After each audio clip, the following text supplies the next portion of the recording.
If your washer lights up but refuses to start, there's a good chance it's not as dead as it looks. I'm Ed with AppliancePartsPros.com, and today we're walking through the most common reasons your Maytag washer powers on but won't run a cycle.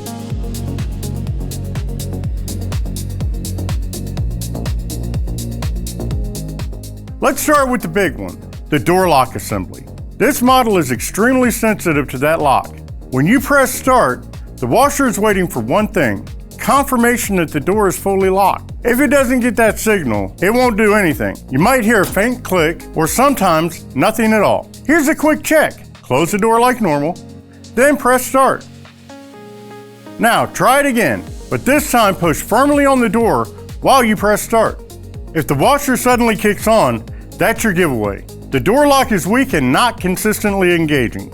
I've seen a lot of people replace the control board first, thinking it's electronic, when it's really just that lock not making solid contact. Next up is the user interface or touchpad. This model uses a captive touch system, and when it starts to fail, it doesn't always completely die, it gets inconsistent. So you might be able to turn the machine on, but the start button doesn't respond every time, or certain buttons just feel dead. Try this.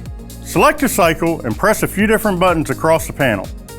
If some respond and others don't, or start only works occasionally, that's a strong sign the UI is failing. Now, before you assume anything is broken, we've got to check something simple: the control lock. This model is notorious for it.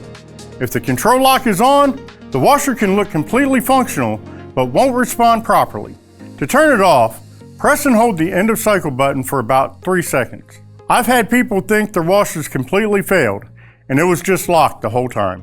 Now, let's say that none of that checks out. The machine powers on, but when you press start, there's no click, no attempt to lock, nothing. That brings us to the main control board, also called the ACU.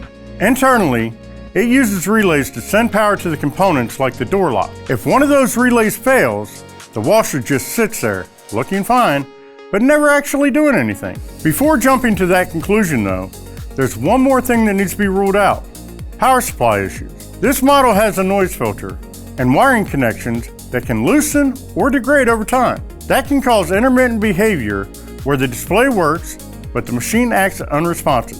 Here's a fast diagnostic trick I always recommend doing first. Unplug the washer for about 5 minutes. Plug it back in, open and firmly close the door, then select drain and spin and press start. Now watch what happens. If you get no click at all, you're likely dealing with a control board or UI issue. If it clicks, but then stops, that points back to the door lock. And if nothing responds at all, double check that control lock and the user interface again.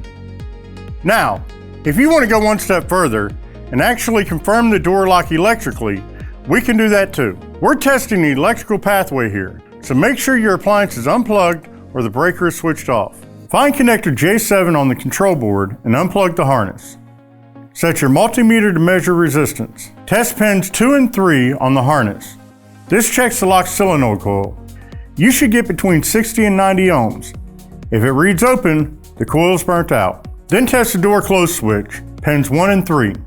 With the door shut, you should see a closed circuit, about 0 to 2 ohms. If it reads open, the switch isn't detecting the door. Finally, check the door lock feedback, pins 1 and 2. This should also read closed when the door lock is energized. If you're not getting a consistent reading, that lock is your problem. If you're not totally comfortable using a meter, check out our complete multimeter guide. It'll walk you through it step by step. At the end of the day, on this specific model, about 80% of the no start issues come down to either the door lock assembly or the user interface panel. The mistake I see most often is people going straight for the control board, which is usually the most expensive part. If you've narrowed it down and need the exact part for your washer, grab your model number and head over to AppliancePartsPros.com. We've got diagrams, parts, and support to help you get it fixed without guesswork. Thanks for watching, and hopefully this saved you from replacing the wrong part.